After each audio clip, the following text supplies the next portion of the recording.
नमस्कार, जोहार, आदाब, सत श्री अकाल। एग्जाम फाइटर में आप सभी का हार्दिक स्वागत है। बात करेंगे झारखंड सहायक आचार्य भर्ती 2025 के रिगार्डिंग, जहां 26,001 पदों पर नियुक्ति प्रक्रिया संपन्न होनी है।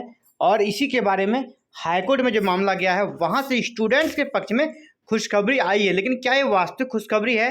क्या खुश होना चाहिए? इस पर हम लोग बात करेंगे। सहायक आचार्य भर्ती में नॉर्मलाइजेशन को लेकर विवाद हो रहा है। नॉर्मलाइजेशन नहीं होना चाहिए, स्टूडेंट्स डिमांड कर रहे हैं, क्योंकि अगर ऐसा होता है तो लोग चयनित नहीं हो पा रहे हैं। ठीक है, चयनित नहीं हो पा रहा है। और आपको बता दें नॉर्मलाइजेशन होता क्या है।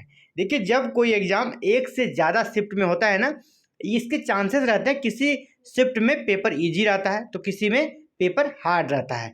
तो हार्ड वाले ज़्यादा स्कोर नहीं कर पाते हैं, इजी वाले ज़्यादा स्कोर कर लेते हैं, तो यानी भेदभाव हो जाएगा। इसलिए क्या किया जाता है ना कि जहाँ पे प्रश्न हार्ड पूछा जाता है, कठिन जाता है जिस शिफ्ट का, उसके मार्क्स को बढ़ाया जाता है, उसके मार्क्स को बढ़ाया जाता था। इसका एक उनका एक रेशियो रहता है कि जिनका मैक्सिमम मार्क्स है उसको फुल मार्क्स मानकर उसी के अनुसार नॉर्मलाइजेशन कर दिया जाता है। लेकिन इसमें क्या है, किसी को जो खासकर विशेषकर जिनका पेपर हार्ड रहता है और उसने अगर अच्छा स्कोर किया है, हार्ड पेपर में अच्छा स्कोर किया है, तो उनको बेनिफिट्स बहुत होता है। यहाँ पर सबसे ज़्यादा बेनिफिट उन्हीं को होता है। लेकिन जिनका पेपर बिल्कुल ईजी आया था, उनको कैसे कोड़ियों के भाव उनके नंबर हो जाते हैं ना, उनका ज़्यादा कैसे उनका कटअप बहुत ज़्यादा बढ़ जाता है।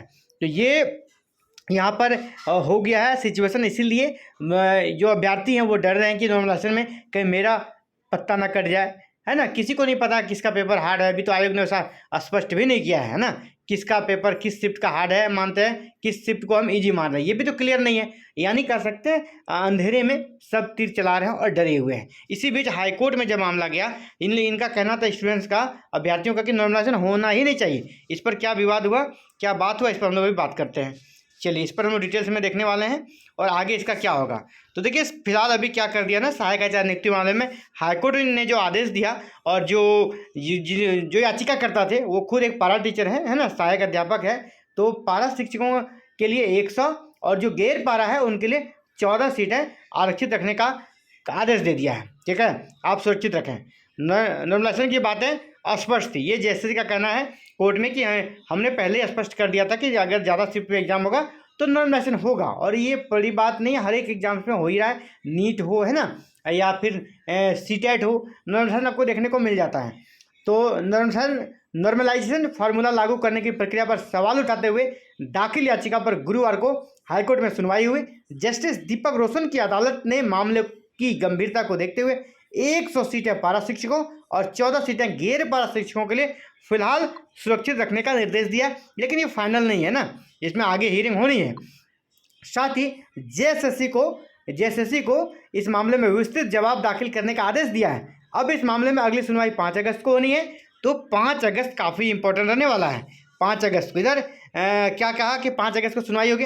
अदालत ने कहा कि यह मामला कोर्ट के अंतिम आदेश से प्रभावित रहेगा। ठीक है, अंतिम आदेश अभी नहीं दिया गया है, अंतिम आदेश से प्रभावित रहेगा। और जेएसएससी ने साफ साफ इनकार कर दिया। जेएसएससी का कहना था कि नॉर्मलाइजेशन की बातें पहले से स्पष्ट थी, इसलिए याचिका दायर होनी नहीं चाहिए। जवाब में जेएसएससी के अधिवक्ता जो संजय पीपरवाल हैं और प्रिंस कुमार ने दलील दी कि विज्ञापन में नॉर्मलाइजेशन की बात स्पष्ट रूप से पहले ही कही गई थी, विज्ञापन में कही गई थी, इसीलिए अब इसे चुनौती देना अनुचित है।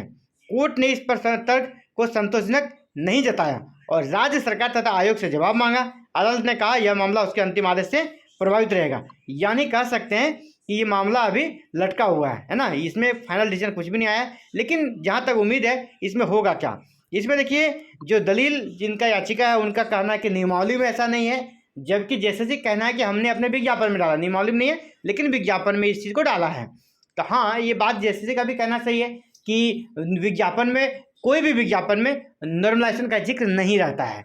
सॉरी, विज्ञापन नहीं है, नियमावली में जिक्र नहीं रहता है, विज्ञापन में रहता है, विज्ञापन में जिक्र रहता है। लेकिन ये पूरी तरह आपका ट्रांसपेरेंस नॉर्मलाइजेशन होना चाहिए। आप ये पता ही नहीं चल रहा है किस शिफ्ट को आप इजी मान रहे हैं, किस शिफ्ट को हार्ड मान रहे हैं, ये पहले आपको क्लियर करना चाहिए। नॉर्मलाइजेशन का क्या फार्मूला है ये स्पष्ट करना चाहिए, तब आप नॉर्मलाइजेशन लागू कर सकते हैं। तो फिलहाल इनका डिमांड है कि नहीं होना चाहिए, लेकिन कोर्ट में मामला चल रहा है, इस पर कोई भी फाइनल डिसीजन किसी को नहीं देना चाहिए, इसलिए मैं भी बचूंगा। मैं सीधे यही कहना चाहूँगा, कोर्ट पे भरोसा है, कोर्ट से जस्टिस आएगा। 5 अगस्त का वेट कर लीजिए आगे भी अगर डेट जाता है तो उसका वेट कीजिए। कोर्ट से जो भी आएगा बिल्कुल अच्छा डिसीजन आएगा, स्टूडेंट्स के हित में डिसीजन आएगा, अहित में तो बिल्कुल नहीं आएगा। इसलिए सभी परेशान ना रहें, आप शांत में देखिए। आपके लिए 100 सीटें और 14 सीटें इधर आरक्षित हुई है, और इसी तरह आगे भी कुछ विशेष प्रावधान किया ही जाएगा कोर्ट की तरफ से। तो साथियों फिलहाल इस वीडियो में इतना ही, आगे मिलते हैं एक नए अपडेट के साथ एक नई वीडियो में। Thank you for watching this video. Thank you. जय हिंद, जय भारत, जय झारखंड।